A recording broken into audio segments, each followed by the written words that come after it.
Committee will come to order. It's 9:34 a.m., May 13th, 2025. I'm Robert Kettle, Chair of the Public Safety Committee. Will the committee clerk please call the roll?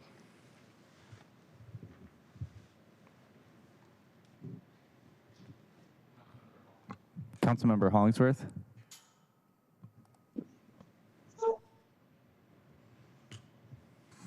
Got it. Councilmember Moore. Present. Council President Nelson. Present. Councilmember Sacco. Here. Chair Kettle. Here. Chair, there are 5 members present. Okay, I got tricked this morning. 3 are remote, 2 are here. Thank you. If there is no objection, the agenda will be adopted. Hearing from above, seeing no objection, the agenda is adopted.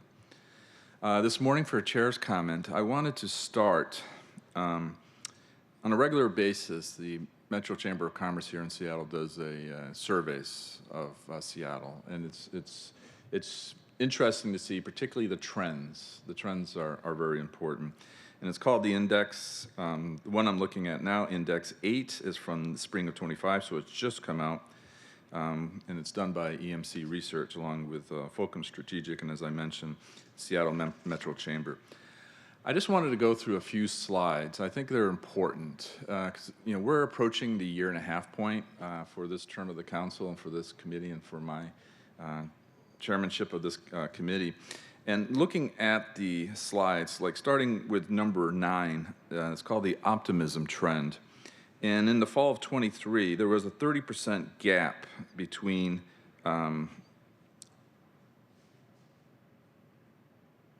right direction and wrong track.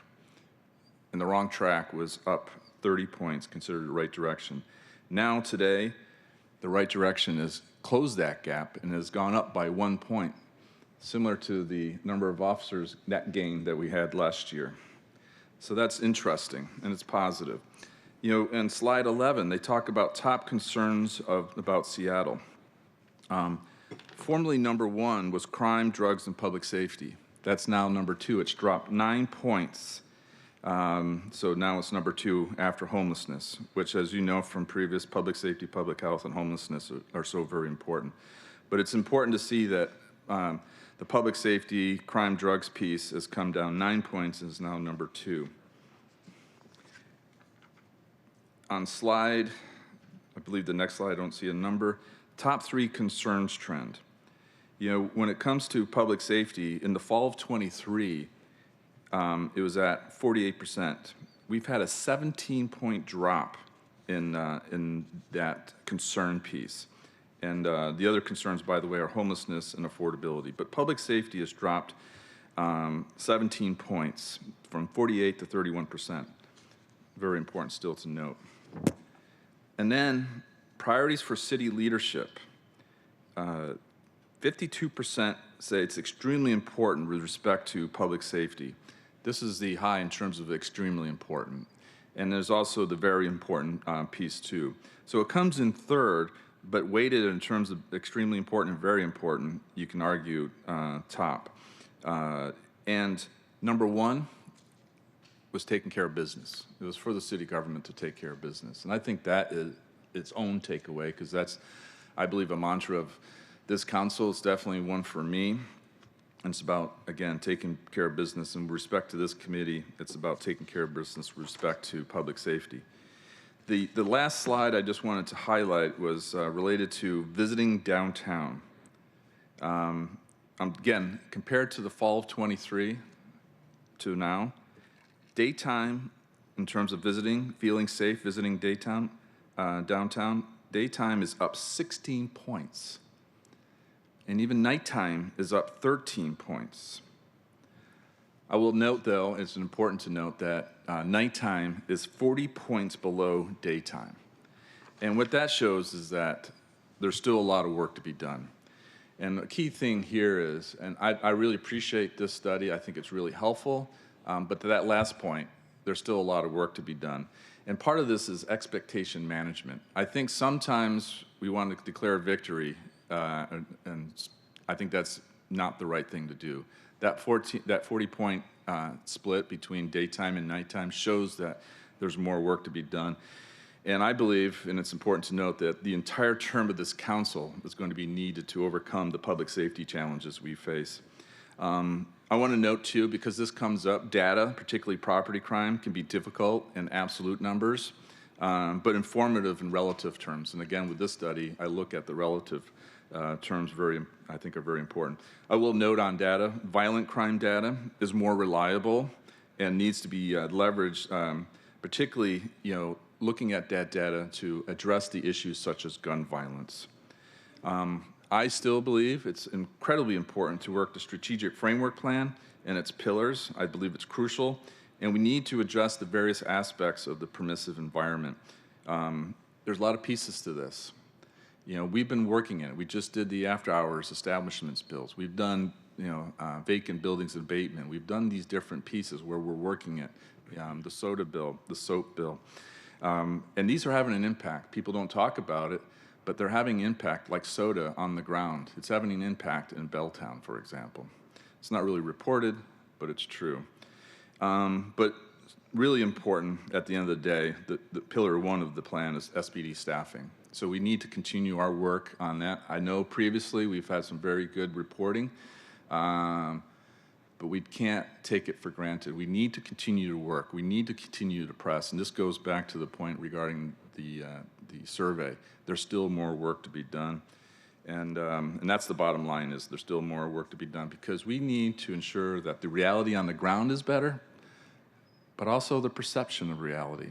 And I think that's another important piece that we have to understand, and we need to work on that, because ultimately that's going to drive a lot of pieces of creating a true safer environment, because that will help activate downtown. It'll help activate our parks and the like, and that's when we'll solidify the gains that we've been doing over the past year and a half.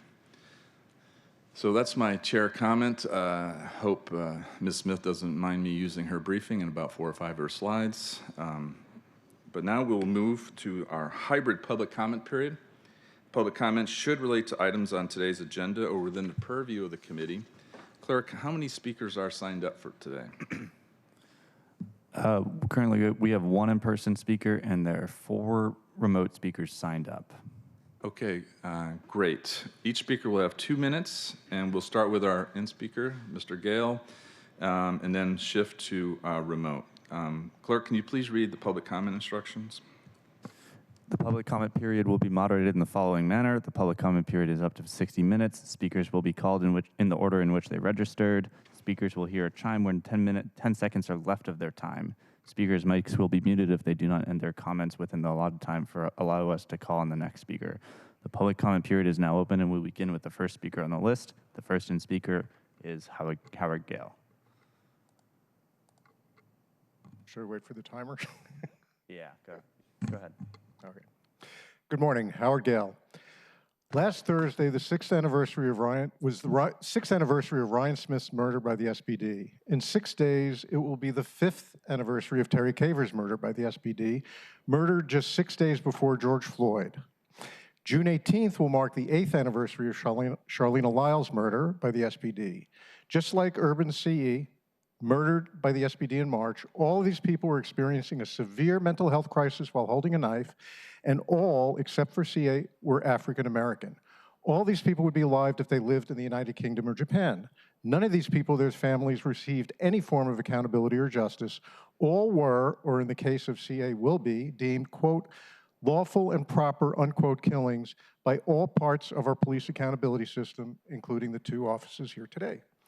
On June 27, 2017, 9 days after Charlene Lyles was murdered, the then city council members said, quote, we are already shamed. What I am pledging for you is to work on finding a new way of doing things so that we actually get different results. We will demand accountability, transparency, community oversight, and not allow this to happen again. We can't wait any longer for these systems to be changed.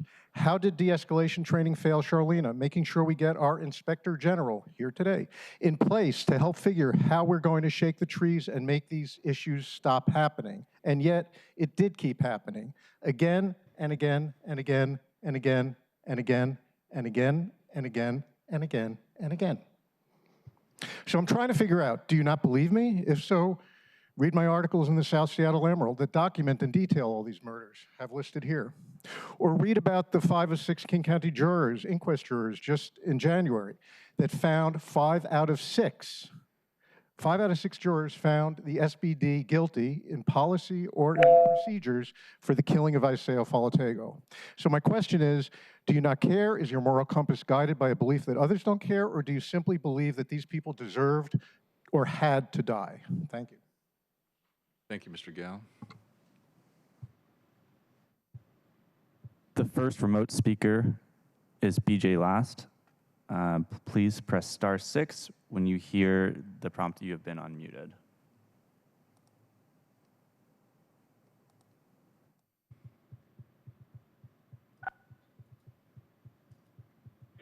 Good morning. My name is BJ Last. I'm calling about StarChase, aka Pursuit Mitigation Trackers. This is a brand new technology. This is not a material update. It should be going through the full surveillance impact report process. It should not be getting rushed through as a material update. Looking at the actual what's listed as a material update really bears this out. The material update has the new GPS mitigate or pursuit mitigation trackers listed separately from what this originally covered of the covert trackers in every single question. There is absolutely no overlap between the two. This demonstrates that this is in fact an absolute new technology that should be going through the full surveillance impact review process, not the much faster material impact process. An example of this is if you look back at the material impact for automated license plate readers, ALPRs last year, that showed what an actual material update does. That was changing what storage looked like for ALPRs. It was not changing the underlying technology. It was not adding a new technology. This is why all of the updates on that, we're not discussing two separate technologies, one of which was brand new. So the pursuit mitigation trackers really need to be split out into an actual separate SIR so they can go through the full process and give the public a chance to actually go and comment. Because going and having done this as a material update has really done a lot to lock the public out of this process. IT was only taking comments on this. The public comment period was less than 2 weeks. The public had less than 2 weeks to find out that SPD was looking to acquire this new technology, which they've never had before, learn about what this technology actually is, how it would be used, and then actually be able to get down and comment. That is really not enough time. That is putting a massive burden on the public to go and try to find that out. That is absolutely not good governance, and that is not transparency. If the council cares about those items, good governance and transparency, it needs to move StarChase to a separate surveillance impact report instead of this material process one. Thank you. Thank you.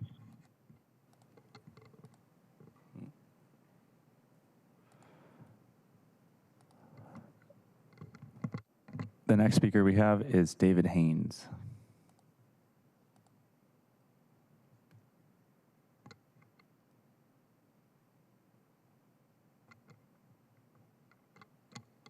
Spare us the propaganda, council.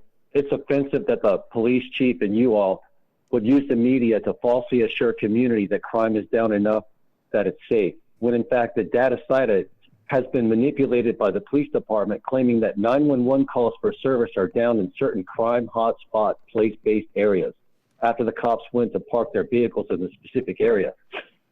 Is it possible for somebody who's being chased by the cops to just stop their car when the cops back up and just grab the Star Chaser and stick it on another person's car? Also, I'm wondering, what technological advancement are the police using when there's tens of evil predatory drug pushers downtown supplying open drug markets on their bicycle and scooter, and then they just roll off? Like, are the cops using the drones to find out where they go back to their stash house? Or are the cops just using the drones at law-abiding events? Because there seems to be a lack of deployable cops during crime hotspot week. Yet if there's a law-abiding event, all of a sudden there's a multitude of fully staffed deployable cops making overtime, getting rich. And yet we get propaganda outreach from the new police chief, always falsely assuring the law-abiding community that we're safe, while he disperses the criminals and seems to think that it's his obligation in his life to run interference for black drug pushers and criminals who are somewhat lost in their ways and don't know any better and he feels like he's the history teacher who failed his students, who became a police chief so that he could run interference for evil criminals of a certain skin color. And now he's bringing his racist friends from the South to spew more of that politic that exacerbates public safety, that lies to us about the nobility of fighting crime. And this council is pulling punches and not making the laws, but falsely assuring the community justifying revolt. Thank you, David. And our last remote speaker is Cynthia Spies.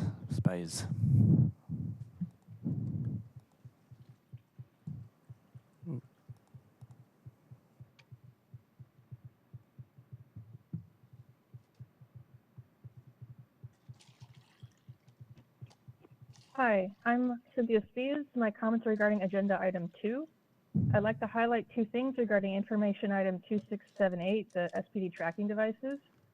Firstly, only the technologies that were recently approved by council were processed through the Public Safety Committee, and that was only because the proviso, which required that for the geographic pilot. While the names of the council committees have changed over the years, all the other prior surveillance technologies have always been processed through whichever committee was covering technology.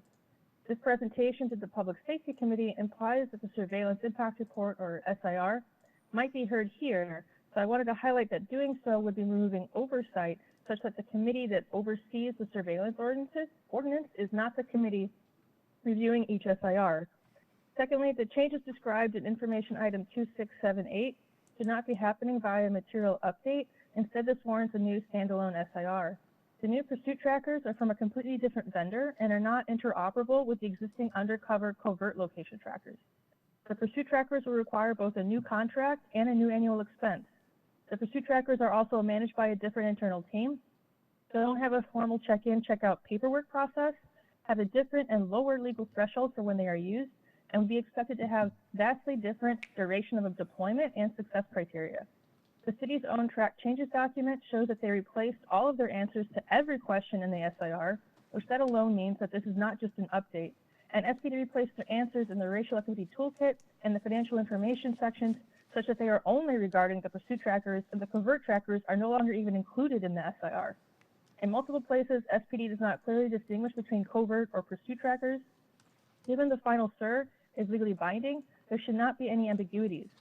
This is more than sufficient evidence that the pursuit trackers should be split off, not poorly glued onto the covert trackers SIR. Please maintain historical consistency and review all surveillance technologies through the Technology Committee and separate the pursuit trackers into a standalone new SIR. Thank you. Thank you. Thank you.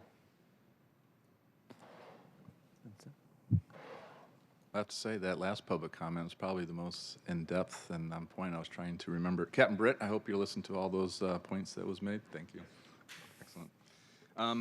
I just wanted to, well, first I'll say the public comment has expired. We will now proceed to our items of business. Members of the public are encouraged to either submit written public comment on the sign-up cards available on the podium or email the council at council@seattle.gov. I just wanted to note Vice Chair Saka, Councilmember Hollingsworth have joined us from being remote.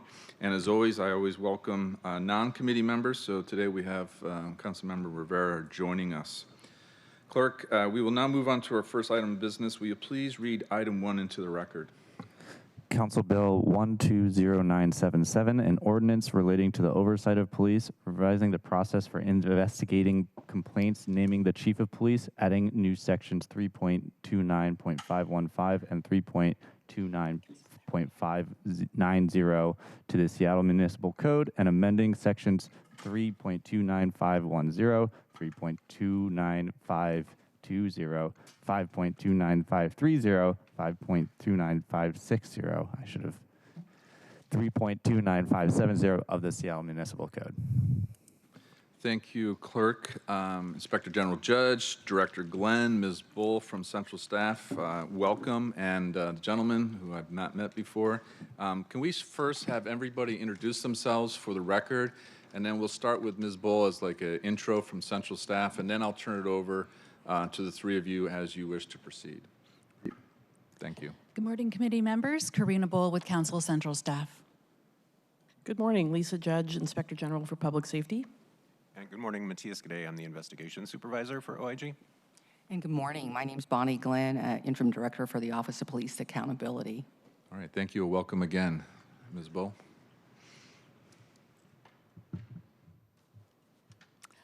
Good morning.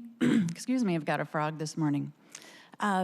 Today's presentation is going to provide information on Council Bill 120977. This is council-generated legislation that is sponsored by Committee Chair Councilmember Kettle. And, excuse me, it will involve some background on the accountability ordinance and chief of police investigations at a very high level, also include the policy goals and summary of the council bill, and also include next steps. To begin on the background, in 2017, the accountability ordinance established the city's three-pronged police oversight system, and there was a very comprehensive update from the accountability partners at the last committee meeting at the end of April.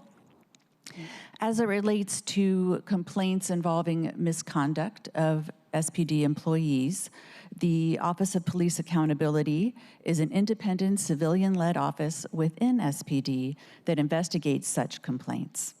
The Office of Inspector General for Public Safety is an independent office separate from the executive that reviews and audits SPD and OPA, including reviewing the intake, investigation, and findings of those complaints. And then the Community Police Commission reviews closed OPA investigations. While the accountability ordinance included a process for investigating misconduct complaints naming SPD employees, it did not contemplate or include a process for such complaints naming the chief of police and ensuring that such complaints would be handled in a fair and transparent manner, free of conflicts of interest. I guess the pinpoint of this situation is that the chief of police is the final arbiter of discipline for employees named in such complaints and makes the final finding determinations on the investigations for those complaints.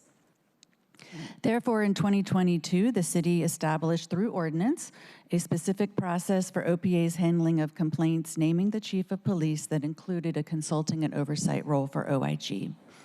Since that ordinance went into effect in mid-July of 2022, the OPA has received over 70 complaints. And in the years of implementation, the OPA and OIG have signaled that several aspects of the investigation process are limiting their ability to process those complaints in a timely, efficient manner. For example, the process requires a comprehensive intake for all complaints. And an intake is a very time-intensive, thorough process. It involves a full examination of those complaints. And for context, in 2024, the OPA received 29 complaints naming the chief of police. And 27 of those, all but 2, were closed without an investigation through a classification that's termed a contact log. And the contact log is a term that is defined in the ordinance specifying the investigations process. It's in the OPA manual as well. And it is used for situations when the complaint doesn't merit further investigation. For example, that would be a complaint does not involve a potential policy violation, there is insufficient information to proceed, it's already been reviewed and adjudicated, or it presents fact patterns that are clearly implausible or incredible, and there are no other indications of misconduct. The current process also has several instances of inconsistent technical requirements. For example, the investigative standard in the process is timely, thorough, and neutral, as compared to the accountability ordinance, where it's timely, thorough, and objective. And there are several instances where the OIG is supposed to provide information in a prompt or immediate manner to city entities and the complainant. There also is not a process for what happens when OIG is managing an investigation that could be performed by Seattle Department of Human Resources when there's an allegation of a discrimination complaint or a different sort of outside third-party entity or a non-Seattle law enforcement agency if there's a complaint that could result in a criminal charge.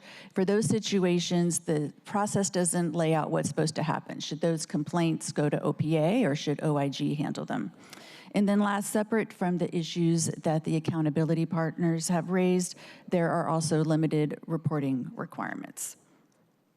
The OIG is supposed to include information on the number of complaints closed by a contact log in their annual report, but that is the extent of annual reporting.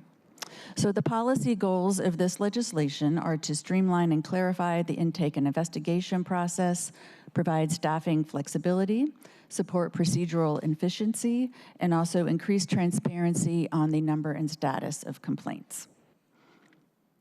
The draft legislation, or it's not draft anymore, now it's actually been introduced, seeks to achieve these goals in 6 notable ways. The first is to allow the OPA, only with OIG's agreement, to close qualifying complaints as a contact log after an initial screening, which would not require the full intake, full examination process. Next, it would allow OPA to assign non-supervisory civilian staff to intakes. I think I skipped that earlier, but currently the process only allows supervising investigators to perform those intakes. And so that is 2 staff that are allowed to do that when there are actually 4 civilian investigators who could also perform that work, and potentially other qualified staff as well. The legislation would also allow OIG to handle new investigations, new complaints that arise in an investigation that they are managing rather than sending them back to OPA. And it would clarify that the investigations must be timely, thorough, and objective, and establish a consistent requirement that some notifications need to be provided promptly to city entities and the complainant. That would clear up some of the technical requirements that were inconsistent. And then last, it would require that OIG include information on complaints and quarterly reports to the mayor, the council president, and the chair of the Public Safety Committee, and also in the annual report. That specific information, which is related to the number and status of complaints, is listed in the legislation.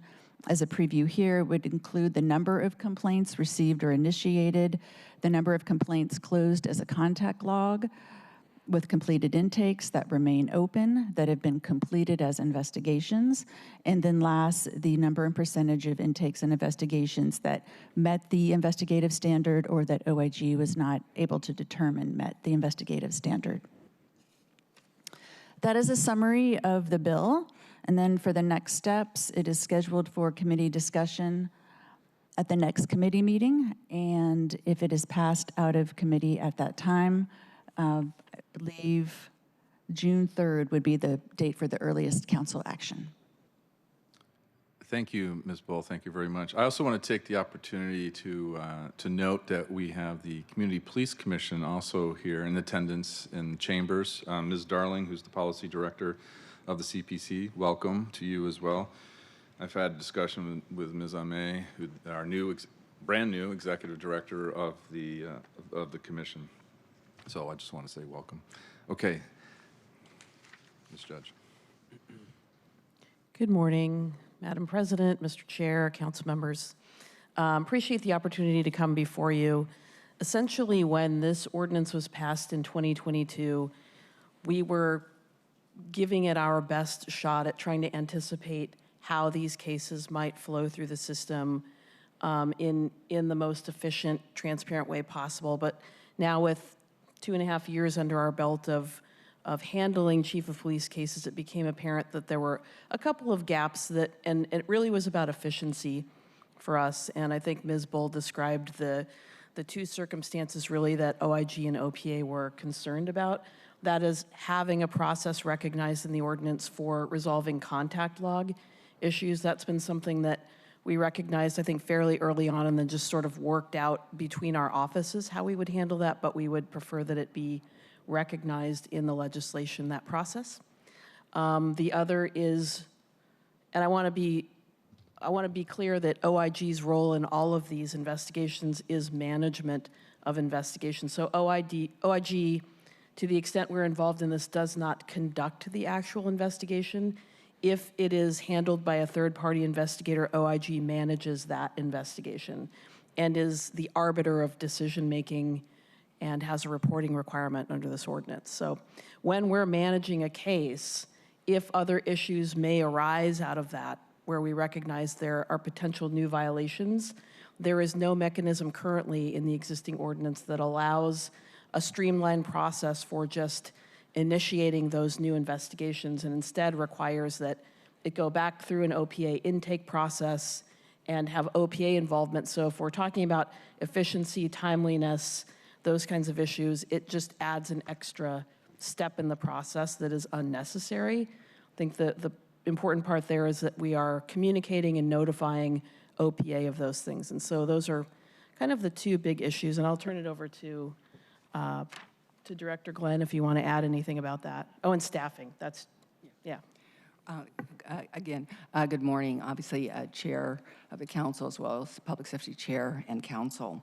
I'm really glad that we're here today with respect to this ordinance. And just like I guess I would chime in with regards to Lisa, Judge, with regards to after going and working with the ordinance itself, or OPA, for the last 2.5 years, there have been some gaps that we have seen. And also, one thing that we saw early on, especially, I have to say myself, that unfortunately, when this original ordinance came about, it was position-driven as to who would conduct the investigations. And so the position was the civilian investigator supervisors, which were only two at the time toward the end of the year when the ordinance came out in 2022. Shortly thereafter, probably within a couple months, we only had one person for the next year, again, trying to fill the position accordingly. So given the fact that it was for a position only, it did not allow anybody with the requisite skills, including even myself, when I came in as a deputy, as a former judge, a former attorney, somebody who's been familiar with police work as a former prosecutor, not to be able to do those, even to help with the backlog and catch up. What our office did is the best that we could, given that, just to give you an idea, our two civilian investigator supervisors at different times, we would take them off a very busy schedule, which is for classifying all the complaints for investigations on Mondays and Fridays and off, and we just did different types of things. We even brought in our assistant director to carry some work for them and people as well to try to do this, given the numbers that were coming in. And what was nice is working with OIG, understanding that we were trying to do that and coming alongside and supporting this ordinance, very, very important. So one of it was position, which is the staffing, very key. This would allow, as you can see, somebody with the requisite skills and abilities to be able to do that, and a civilian, so a civilian investigator with the requisite skills and ability, but a civilian in general, so that it would allow people to help with that if should there be an increase or an uptick. Also, with regards to contact logs, again, as the analyst said very aptly about the intake process can be very involved at times and so forth, even when you have something that could be contact logged. The contact log, it talks about, just as an example, it could be contact logs for something that's clearly impossible or incredible, right? Some of those things wouldn't take as long, but again, you have to be able to go through the whole intake process. This would allow us to contact log something like that. Or oftentimes there's other reasons to contact log, as it points out already, it's maybe already reviewed and adjudicated. The fact patterns are accordingly, I talked about clear, impossible, or incredible. Also, it doesn't involve a policy violation once you actually get into what the actual complaint is. Oftentimes, again, contacting people too, right? That takes time too for people to respond and so forth after multiple attempts. So, as indicated in the presentation, by staff and also by Lisa Judge, the main items help do a number of things. And of course, it was to streamline the process with regards to the contact log, clarify the intake process, staffing flexibility, which I talked about, also to support procedural efficiency in the sense when something arises out of an investigation with OIG and there's a nexus, And then also the transparency with the quarterly reports, I think all very, very important. So very, very supportive and happy to answer any questions. Okay, well, thank you. Sir, any additional comments? All right. Nothing, no. Matthias is here as my phone a friend in case I need data. For $1 million. Well, Council President, I always give my vice chair the first opportunity. All right, we'll go start with Council President. I had to ask. I understand. Can you please explain what is contact log? You started using it as a verb there, but it was first used as a noun. What does it imply? Yeah, a contact log is a category, an intake category. So if someone makes a complaint against a member of SPD, in this case, the chief of police, it's evaluated in an intake investigation to decide if it's something that has, that merits investigation, or if it's something that is either not a policy violation, is impossible for various reasons, and so it can be summarily dealt with if it's not something that would rise to the level of an issue that would necessitate investigation. So a contact log is just the category of an allegation that doesn't merit investigation. Does that help? Thank Okay. you. Any additional? Nope. Ms. Councilmember Rivera? Thank you. Just as a follow-up. I'm leaving my vice chair for last today. Usually he's first, today he's going to be last. Well, just as a follow-up to the contact log, is it just the initial review of the complaint for merits and should it move on? And if not, then it gets dismissed? Yes, it gets contact logged. Yes, so it gets recorded. There is a record of the complaint. There's a record of any investigation that was done to vet that complaint. So it's a vetting. And you know, if there's anything there that requires further investigation, be that an expedited investigation or a full investigation, then it moves on in the process. But it's simply things that are not, even if they were completely true, a violation of policy or things that are impossible generally. But it's for everything. I mean, everything first gets the contact log. No. Contact log it's a bucket, if you can think about I it as a see. bucket. So a complaint comes in, if there is nothing that is possible to investigate or possible to investigate, it goes into the contact log bucket. It's a way to track everything that's Correct, coming yes. in, even the things that are not going to move forward as an investigation. Correct, yeah. Got it. Perfect. Thank you. Thank you, Chair. Thank you, Councilmember Rivera. I know we have two JDs at the table, but we also have two here on the dais, and I'll go to the second one, also judge, Councilmember Moore. Three. Thank you very much, Chair. Yeah, I have some questions, not surprisingly. So, one of the questions I have is you talk about if the chief of police is named in the complaint, OPA shall notify OIG as soon as practical. I'm just wondering why that language is there, and rather than sort of, I recognize it's a 30-day window, but it seems like that would be something that would require prompt or sort of immediate notification that at least there's a complaint has been received. Yeah, I think that what we're trying to do is just acknowledge that there are practical and realities around when complaints come in, how they're vetted, that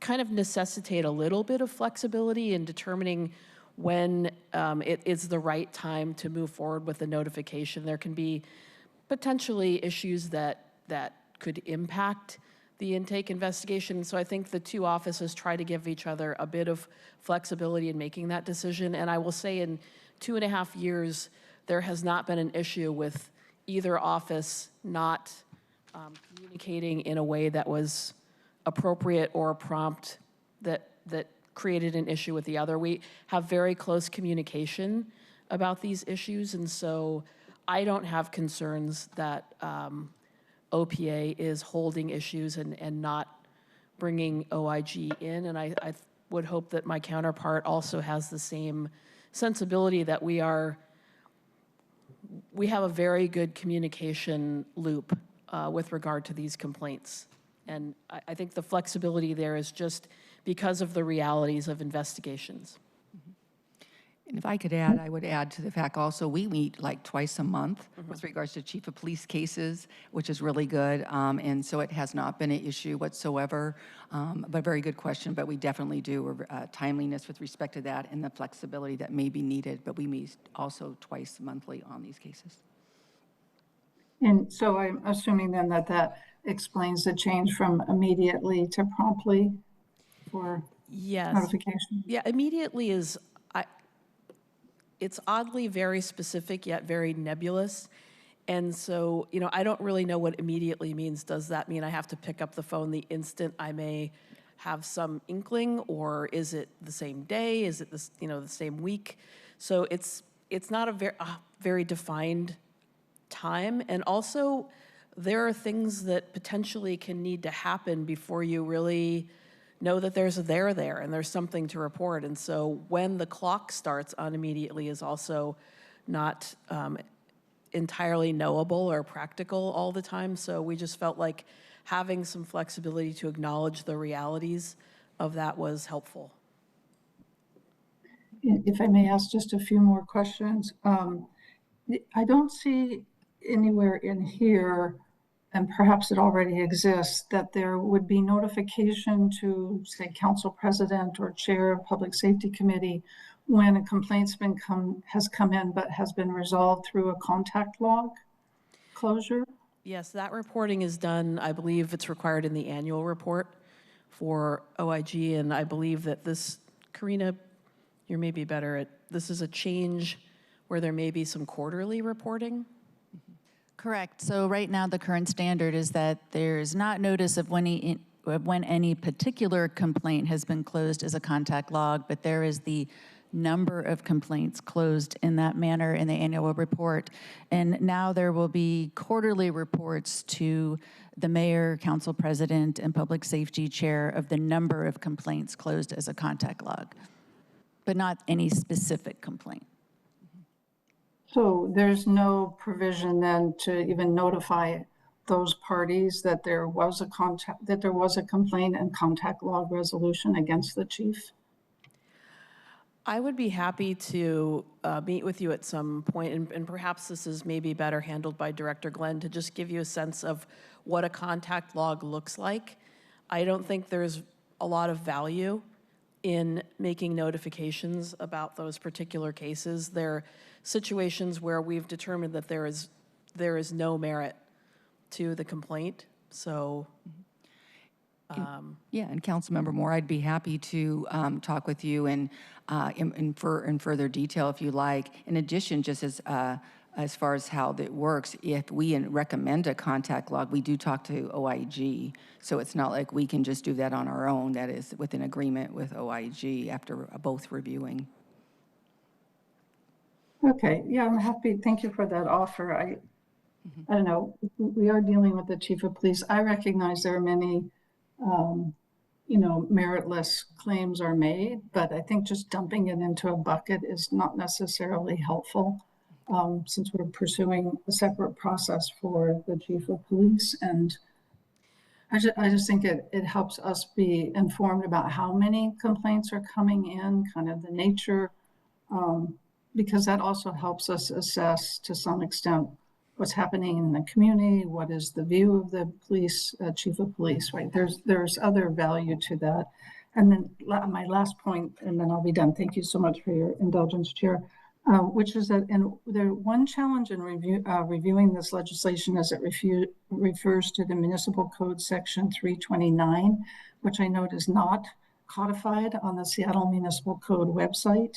So you can't find it anywhere. The only place to find it is in the 2017 Accountability Ordinance or the 2022 bill that originally established the process for investigating complaints, naming the chief of police. So we have heard from constituents about this issue, and I think there was a decision made not to incorporate the accountability ordinance into the code as numerous elements needed to be bargained. But since then, a number of those have been. So I think it would be appropriate for the online code to be updated to include those elements that now exist, particularly if we're going to be moving away from the consent decree. We need to have information that's easily available. Thank you so much. Thank you, Councilmember Moore. And by the way, when I was mentioning how many JDs are up on the dais, I was actually looking at my screen and I saw 2, when in fact we have 3 because, well, A, we have our guest, but our vice chair is also part of the JD club here in council. Vice Chair, over to you. Thank you, Mr. Chair, and appreciate the comments from my colleagues. This conversation, just want to potentially pull all this together in hopefully a succinct manner. Appreciate your help with that and explain to the general public. So a lot of important details matter. A lot of important detail-oriented conversations so far on things like contact logs, duties to promptly notify versus immediately notify. And as a former technology lawyer, where I negotiated many countless multi-million-dollar licensing arrangements, and there's actually a fair amount of case law that governs what constitutes prompt notification versus immediate, et cetera. But query whether those distinctions matter in this context. It sounds like there's not a lot to go on, but in any event, and then circling back to the policy. So first off, I'll also say I've read the proposed legislation, the helpful central staff memo from Ms. Ball, paid attention, listened attentively to this presentation today, and a lot going on, but I'll just say at a very high level, this strikes me as a very common sense, needed reform or tweak to help us better, more effectively carry out our accountability mission. It's also one that's, no offense, but fairly boring and dry and dull and unsexy. But I love the boring and unsexy, so which is good news. On the policy goal slide 4, it notes that one of the goals is to streamline and clarify the intake flexibility, support procedural efficiency, and increase transparency. I'm hoping the folks here at the table today so a lot going on, a lot of very hyper-specific technical details underlying this really important strategic effort to, again, at a higher level, help us more effectively carry out our accountability mission as a city. So amidst all those policy goals, there's also an unstated goal that should prevail and govern regardless of in my view, of how we operate, and that is we need to preserve and, if anything, expand our ability to more efficiently pursue, investigate, those meritorious complaints, irrespective of who it's against. Obviously, the subject here of this proposed ordinance is the chief of police. But can you help just explain succinctly, better than I just did, for the general public, how this proposed bill would allow us still to, as a city, to effectively investigate and pursue those meritorious claims of impropriety and misconduct? Thank you. About the changes themselves and how that will increase the efficiency of these investigations? How all the changes taken together at a high level, you're talking to the general public here, how the changes at a high level will help ensure, remember that unstated, implicit goal that I think we need to carry forward as well is to make sure that those meritorious claims are investigated and pursued to the full extent of our collective ability. How does this still allow us to do that? Yeah, this recognizes the realities of staffing for OPA, so it allows them to vet complaints using existing staff and using civilian staff, but not having a higher level of supervisory responsibility there because they only have 2 allocated positions. So it does clog up the system. It adds time. If we have to, kind of waste a lot of time with each other on trying to resolve contact log issues versus having a streamlined process, if they have to put other work on hold or create time lag so that the person that's specified in the current ordinance can do the intake rather than having a qualified civilian who's overseen by another civilian supervisor. So it's an efficiency of resources and a recognition of the current civilian staffing that is authorized at OPA. It also helps us to manage efficiently additional allegations and cases that may come up in casework that's being managed by OIG. So it streamlines the time process and takes into better account staffing and resources. Thank you. And I'll just add on to that, that it allows us even more time to take, obviously with that streamlining about the cases and investigations that need to be looked into and the time devoted to those and so forth. So it helps with that from the streamlining for those investigations to make sure that they are thorough, that they're done thorough, objective, and timely as we work through those as much as possible to make sure that they're investigated at their fullest. Thank you. Thank you, Vice Chair. Council President? So I am a little confused because one question is that when we were talking about contact log, I had the impression that those were complaints that did not merit an investigation or could not be investigated. And then, but on the central staff memo, it indicates that OPA must conduct a comprehensive intake for every complaint, regardless of the content or allegations. That's one thing I'm confused about. And then the other thing is I'm hearing a lot of words like efficiency and streamline, and that's making me a little bit nervous because we really do want to do deep dive, especially when it has to do with the chief, right? And so I guess a better way of asking this question is, what is the most broken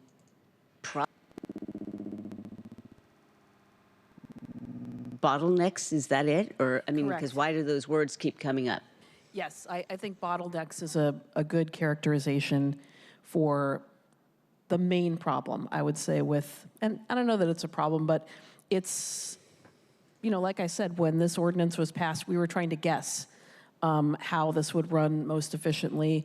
Now, having done it for a couple of years and experiencing the realities of it, it's time to tweak it a bit.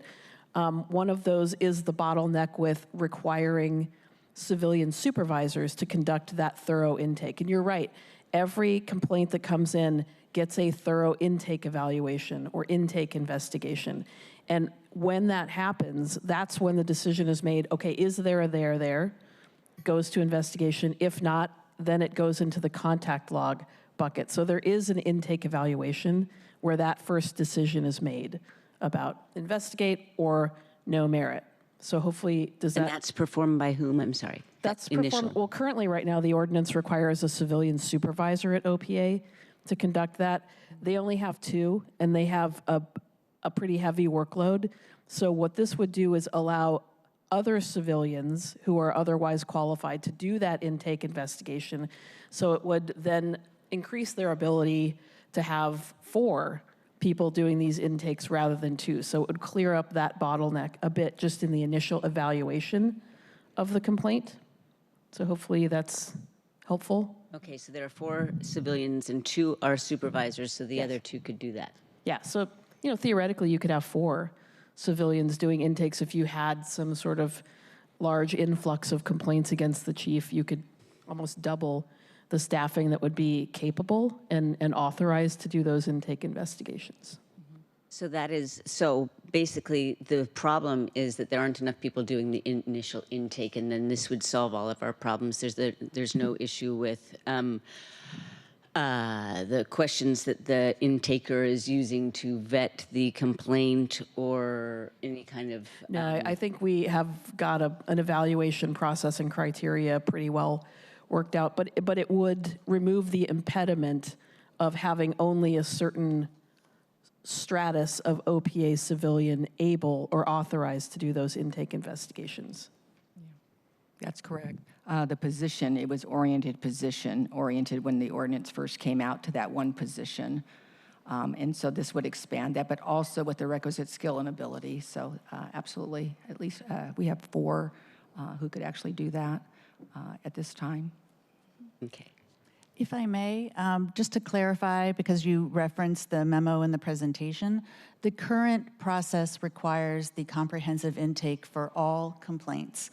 And then the amendment in this legislation would allow the OPA, only with OIG's agreement and consultation, to close certain complaints as a contact log after an initial screening.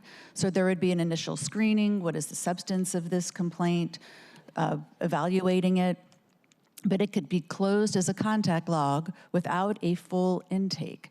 And so the intention of that, to my understanding, is to free up more staff capacity. Just one last thing. I'm assuming that this process was vetted by the Public Safety Civil Service Commission. Do they have to put eyes on this? No? I don't think so. There isn't a civil service component to this? Because they're supervisors. Okay.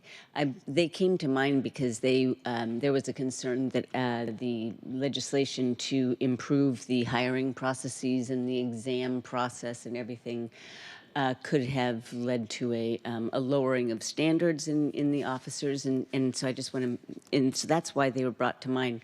I completely understand the need for removing bottlenecks and barriers when we're talking about investigating the chief and, well, anybody actually, especially in SPD, but especially in supervisory positions. I want to make sure that in the interest of expediency and allowing for 4 people instead of 2 people to do that initial vetting, that we're not, that everybody that's doing that vetting is very well qualified and that we're not lowering, we're not compromising our judgment. Yeah, I completely share that sentiment, and there is no compromising of the experience and quality of analysis there. Thank you. Thank you, Council President. Councilmember Rivera. Thank you, Chair, for allowing me to ask another question. Just follow up, because what I hear central staff saying is creating confusion. So I just want to be really clear, because it almost sounds like there is a quality piece here that it's getting compromised. That's what I'm hearing you say, Ms. Bull, and I just want to make sure that all these things are true that I'm going to say. Is that currently, well, when this law was passed in 22, you didn't know how many complaints would come in, right? Okay, so now that you know how many have come in, you've identified a need to have more people review. And in the interim between 22 and now, when you're making this recommendation, all complaints that have come in against the police chief have been thoroughly reviewed. So there is, you have been able to, OPA, OIG, review all those cases, make determinations whether they go contact log or an investigation gets pursued. All of that is happened diligently. And you have realized with the number of cases that it would be very helpful to have additional support as you're reviewing these. So at no point has anything been compromised, nor will it be compromised by adding 2 civilians that are non-supervisors. Correct. We're not making, and we will not change anything about the vetting process. It simply expands the personnel who can do that, and all of the investigators, the civilian investigators at OPA are perfectly well qualified to do this. We all meet about these things. We talk through, complaints that come in, intakes. We approve all of the designations as contact logs. So there's a lot of conversation, vetting, and evaluation that goes in, and we're not in any way contemplating a change to the underlying process, just in removing the staffing drag on having us wait for one of two people to be able to do an intake, because that does add time.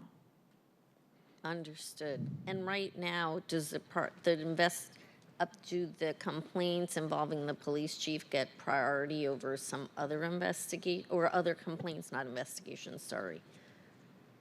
Since you have we had people who are designated specifically for them, right? And so those would be the ones who would be taking the priority with respect to those. Then we have investigators who do other types of work. So it would actually have those investigators to be prioritized for chief of police cases. So okay, thank you. Thank you. Thank you, Chair. Thank you, Councilmember Rivera. Any other questions? I don't see any. Thank you. As chair, I just wanted to note, well, first, in terms of a bigger context, obviously, we came in this term last year working the mission, the vision, our plan, working the various pieces on the public safety front, all the challenges we face, which kind of goes to my opening comments. For me, as chair in year two, I've kind of had three priorities. One is basically fixing or revising, updating ordinances. The second is functional criminal justice system, and this comes out in a number of different ways. And I was also very interested in community safety and how it fits into the broader public safety effort, particularly the alternative responses like the next layer, CARE, the elements of SFD and SPD that do that kind of piece. And this one really, kind of goes to two pieces. One is, the ordinance piece, fixing, updating, revising. With less lethal weapons, that was a major, with Vice Chair and I, that was a major, working with the executive and others, that was a major redo for a lot of different reasons. This one is more, like as mentioned earlier by my colleagues, is about, tweaking, making more efficient. And I think that's very important too. And I will say for the previous term of this council, I don't think anybody would have expected as many chief of police investigations as there were. You have the initials, and then you have nexus investigations. You have all these different pieces. The volume is such that nobody liked it. And then with personnel challenges, particularly now we're in a hiring freeze, if you only have two, then one's gone, and you only have one, at OP, it cascades. And as I like to say, second and third order effects. And that just impacts OPA overall, which then impacts our accountability system, impacts people's faith in it because the timelines have been pushed out. So it was important for me as chair of this committee to work with our accountability partners and to look to improve. So as it comes to bottlenecks, bring a little Six Sigma to accountability, system. So that's good. And I do appreciate the talk of timelines. Can you just briefly say, okay, the investigation's complete, we have these quarterly reports, the notification, the timeline of that process, basically that last mile, like when does the public find out? Just so, I think that's important for people to understand that because, hey, it's going through this process, we've been talking about it, it takes time. As you noted with OIG, it's contracted out, you have the oversight responsibilities and the like. Okay, it's done, now what? Just so people understand that part of the process. Sure. Once an investigation is completed, if it's completed by OPA, it is vetted by OIG. So we do our standard evaluation of the investigation to make sure that it's thorough, it's objective and fair. And so once we've done that, OPA is then charged with transmitting that to the mayor's office, the mayor being the appointing authority for the chief of police and the ultimate arbiter of any complaints against the chief and decision that may flow from that. If the investigation has been handled by SDHR, that investigation comes to OIG, we do that same evaluation, and then OIG transmits the investigation to the mayor's office. If it's a third-party investigation managed by OIG, we transmit after we make sure all of those things are in place. Mayor's office has 30 days to evaluate those complaints and issue a response and findings. So once that happens, and I can't speak to all of the various other legal processes that may play out with chiefs of police are employees. They have rights, they have due process and property rights. So there may be other things that happen in that employment relationship with the city and the mayor's office that extend that timeline, but essentially under the ordinance, there's a 30-day time frame for the mayor's office to issue findings. Okay, thank you. I think that's helpful for people to be reminded. And Mr. Chair, may I yes. just add a fiscal note to this? I just want to say that I think having these investigations handled by third-party investigators adds a level of objectivity and removes some of the concerns about maybe bias or things with city employees doing this, but it comes with a price tag. And so I just want to put that out there, that just for council's consideration, I know that we're in very tight budget times, but just a note that for consideration in the future for budget for these investigations. Thank you. Well, I understand that. Of course, the easy fix is not having behavior that genders basically investigations that need the full process. All right, well, thank you very much. I have to say, going back to the whole JD comments, now we're down to 2 with the committee since Councilmember Rivera's left. I am trying to get one through osmosis. So I picked up on my vice chair says query weather, because that's how sometimes I get it at home. Query whether, this, that, or whatever. So for the legal minds out there, query whether is, a tell. So thank you, Vice Chair, for highlighting that. All right, well, thank you so much. I appreciate it. Again, as noted by Ms. Bull, we'll be back in the next meeting. And can I just say one last thing for my colleagues here on the committee and throughout the council is that you're invited to take the opportunity to get our accountability, all 3 accountability partners on your schedule, have them in your office or go to their office and, kind of get a sense of these things that we're talking about and, and have that opportunity. So I welcome that. I do that. I have regular meetings with the 3 accountability partners, 4 if you count SBD, because that's the new 4th. And so I just encourage everyone on the council, particularly the committee, to do that. Okay, so thank you very much. And now we move on to our second item of business. Will the clerk please read item 2 into the record? The StarChase Technology Briefing.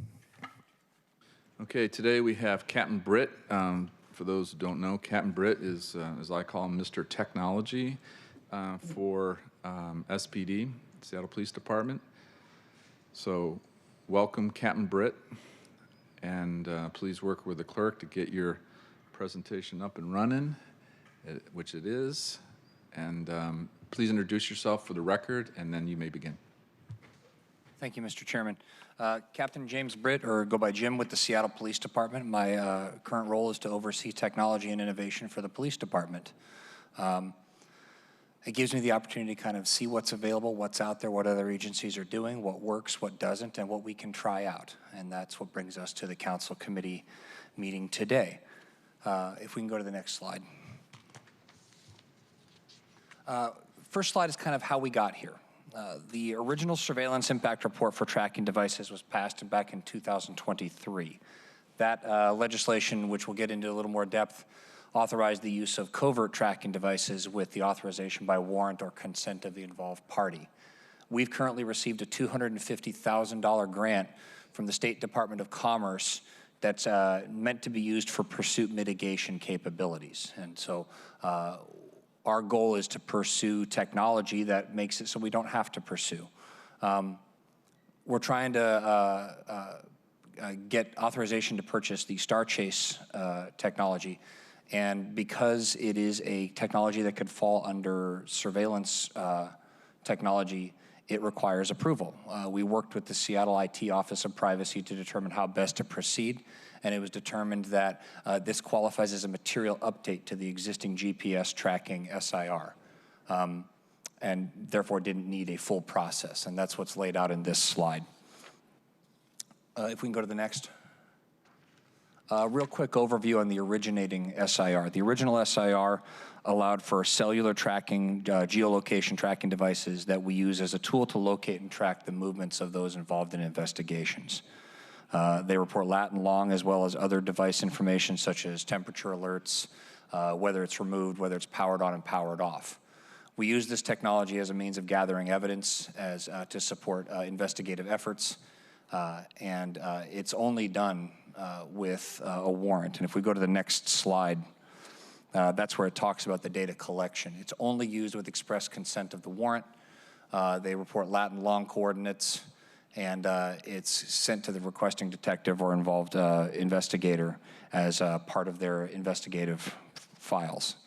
It's documented by the Technological and Electronic Support Unit in our Intel unit, and is audited by the Inspector General and any federal monitor at any time.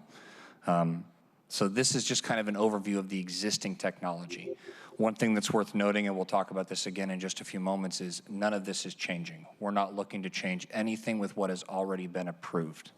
If we can go to the next slide, it gets into the details of the material update. We're seeking this because of the updates to the state law, RCW 10.116.060.2D, which requires agencies to develop a plan to end the pursuit through the use of available pursuit intervention options. So this technology fulfills our obligations to meet that state requirement.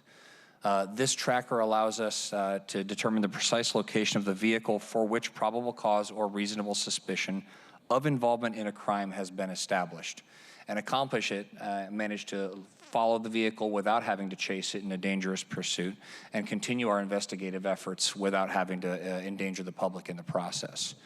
The $250,000 grant that we've been given will allow us to equip 25 SPD patrol vehicles with the launchers and a 2-year subscription to the tracking software that will allow us to do so.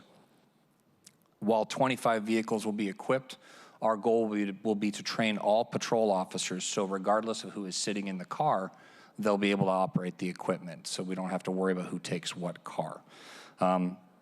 It'll be monitored primarily by the Real-Time Crime Center, which comes online here very soon, primarily, but then in hours when the RTCC is not available, officers would be able to track that. Essentially what this would allow an officer to do, pull in behind a vehicle for which they've established a reason to stop that car. They can launch the tag onto the vehicle, turn on their lights. If the vehicle pulls over, they simply remove the tag and the company will replace it at no cost.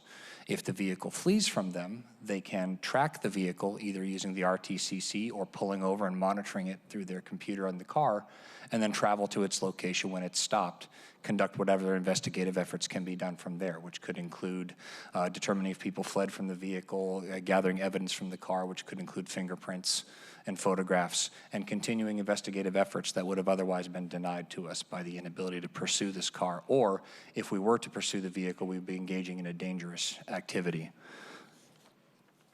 Next slide, please. To reiterate, nothing is changing about the originating technology. Covert tracking devices will still be used in accordance with the originating SIR and the requirements of warrant or consent. Next slide.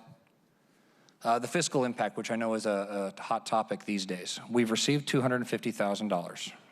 If we determine that this is useful technology to us, to continue past the 2-year period would cost us $37,500 a year to continue at that deployment level.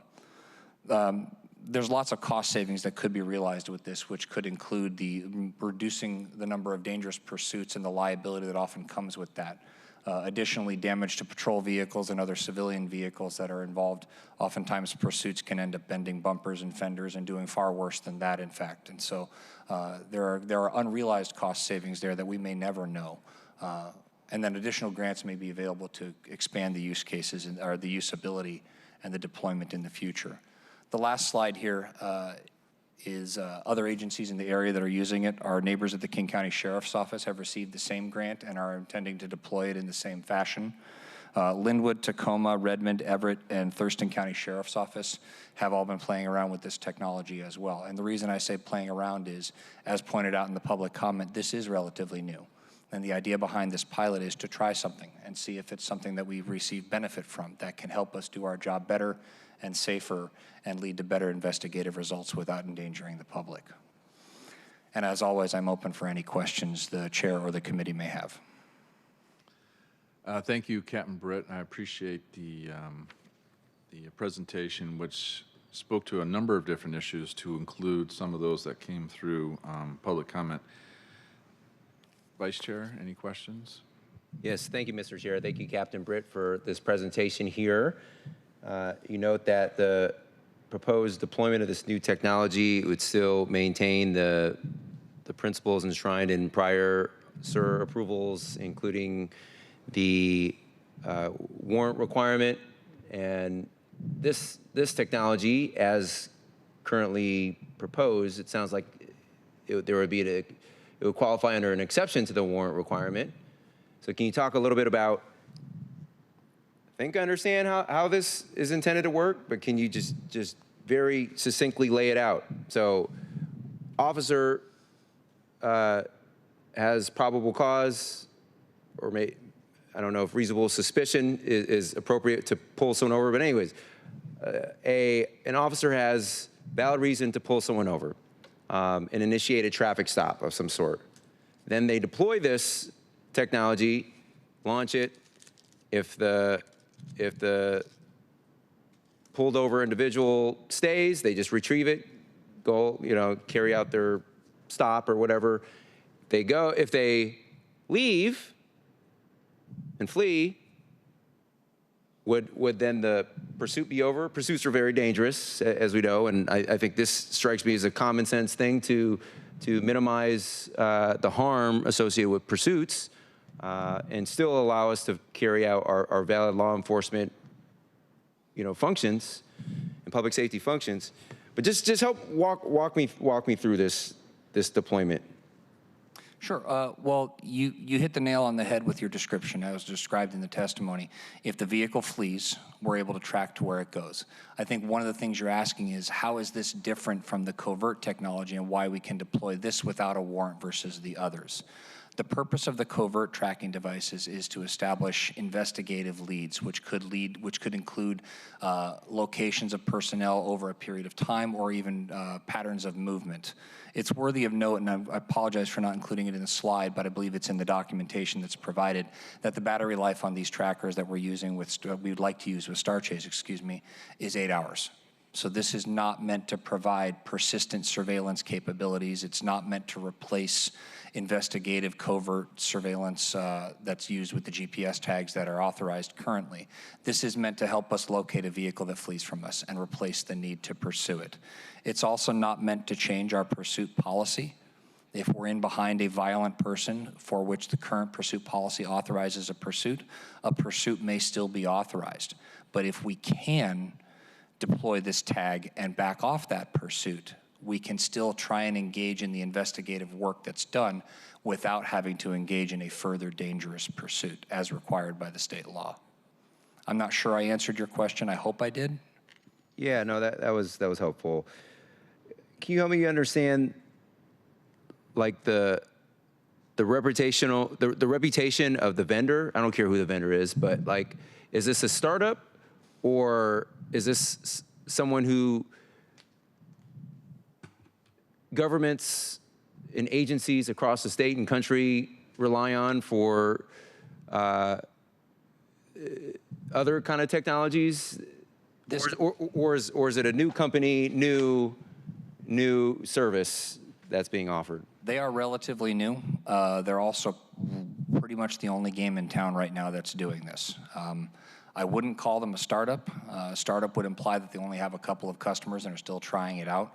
This is a widespread technology across the country at this time, to the point where locally we're actually late to the game getting on board with it. How long has it been deployed? So when did it first hit the market? I couldn't tell you that, sir, but I can certainly look it up. Thank you. Would be curious to better understand that. And also offline, intentionally so.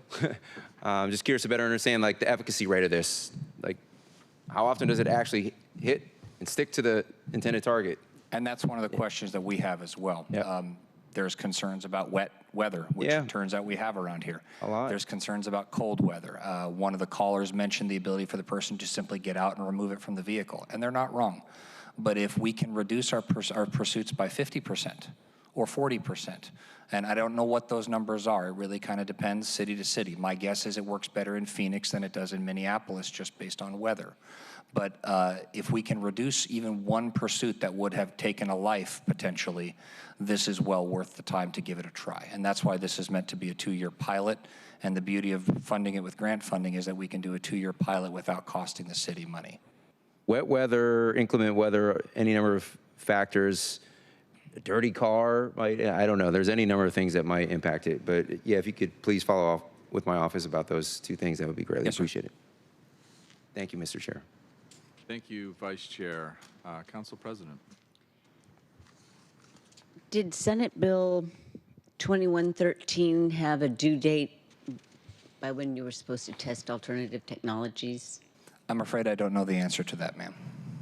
Well, that was, you referenced legislation in Olympia that was passed in 2024. Your slide says March 4th, passed the Senate 2024. So I was just wondering if there is, if part of the, if there is a, if we're late. I mean, if we have,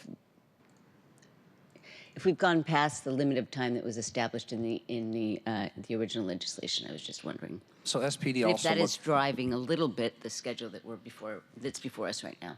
This wasn't the only pursuit mitigation technology that was evaluated. We've also been working to redeploy stop sticks, and I'm not sure where we are in that process. It doesn't fall under the technology umbrella, so that's not mine. But that was another pursuit mitigation technology. But as an agency just to our south so painfully demonstrated, stop sticks have an inherent danger to the deploying officer as well, with tragic outcomes. And so one of the tasks I was given was to determine what other options were available. So this is not the only path we've gone down to comply with the Senate requirements. Right, and the requirement is to come up with a plan, not Correct. just pick one of a number of different technologies. Thank you. Thank you. Thank you, Council President. Any other questions? Councilmember Moore, Hollingsworth? Yeah, please, Councilmember Mr. Chair. Hollingsworth. Thank you, Captain Britt. I had a quick question. The subscription for the $37,500, is that an annual or monthly? That would be annual following the conclusion of this 2-year pilot. Understood. Okay. So just to clarify, no added costs to the city. This is a grant, and that would cover the $250,000 would cover the 2 years. If it were to continue, it would cost the city $37,500 a year. Correct. If we were to continue with the deployment of 25 launchers. Got it. If there was more, it would be more for subscription. Understood. Thank you. Thank you. Thank you, Councilmember Hollingsworth. Vice Chair. Thank you, Mr. Chair. Final question. What does success, so a 2-year trial program, what does success look like to your department? And which specific objective criteria do you anticipate you'll use to measure success in this context? I hope to work with our performance analytics and research unit to determine what metrics would be appropriate for this. Number of deployments, number of apprehensions, how many of those deployments lead to captures or identification, cases where we would have let a car go because we couldn't pursue it, but were able to pursue leads based upon the tracking of the vehicle and gathering of evidence. I'd like to work with our performance analytics and research unit to come up with appropriate metrics to determine success. In the end, what it's going to really come down to is the juice worth the squeeze? Is the money spent, the $37,500 we would need to spend ongoing, worth what we have to spend, which is in material potentially, or is that worth the gain that comes from the investigative leads that are either followed by that or the reduction in liability for not having to pursue? And I will follow up with your office on that as well, sir. Thank you. No further questions. Thank you, Vice Chair. Any other questions? Okay. Thank you, Captain Britt, for coming. I really find it interesting. Obviously, technology is part of, the efforts that we're doing here on council in support of, achieving our goals with our plan, because it's an ability to get more with less. It's ability to do things safer in this example. So I find it very interesting. Obviously, over the course of the year and a half, keeping that theme up, we've done the Real-Time Crime Center, the CCTV, the ALPR, the automatic license plate reader. But and in a sense, this kind of joins, our other technology pieces like Call You and the throw phones, and so this will be a new piece. Do you have an example? Like, is there one, like a demo that you have? I have a video that I can share that I attended a demo. I do not have a specific device or anything I can bring. I can certainly reach out to the vendor and see if they could share one with us if you'd like to have a physical tracker here for the next committee. It would be interesting. Maybe not the committee. Actually, that would be nice if we can do. But otherwise, maybe set up as part of a separate, like a meeting. And actually, I would be interested in having a meeting in terms of tracking, to include the covert pieces, and so to see how this fits in with the broader umbrella, and we can schedule that separately. For the next meeting, I think it would be really helpful to understand, to Vice Chair's questions in terms of, okay, this is not a startup, but this is widely deployed. The data in terms of where it's deployed, how long has it been deployed, on one hand, and then separately, more specifically, the Washington State examples, understanding where King County is. It sounds like they're not deployed yet, based on your point made, but the other jurisdictions. And how is it playing out here in Washington State? Because, clearly it's in keeping with state law in terms of by the letter, but also the intent, and this was, I remember when I was on the Queen Anne Community Council doing public safety, I met with representatives from the state, covering, the various reforms from a number of years ago, a number of sessions ago. And pursuit was a big piece of that. And so there's clearly a need to do better, and this may be an ability to do that. And for all the points you raised in terms of, loss of lives or damage to, and all the rest. And so it's definitely worth doing. So it would be very helpful next time to have that context. The great thing, as noted by Councilmember Hollingsworth, it's a pilot, or as you did too, pilot, 2 years, paid for by the state through the grant. So this is an opportunity at no cost to really demo and see. And it's in keeping with what we're trying to do here in our city, never mind the RCW and the state law, but what we're trying to accomplish here in Seattle as well. So I was going to close, but Council President seems to be indicating she wanted to have a quick follow-up. I just have a quick question because I'm looking at your presentation on slide 7. How does it attach to the car that it is aimed at? Is that sticky? So it's both sticky and has magnets. Okay. And the company is constantly working to try and improve both. Got it. Yeah.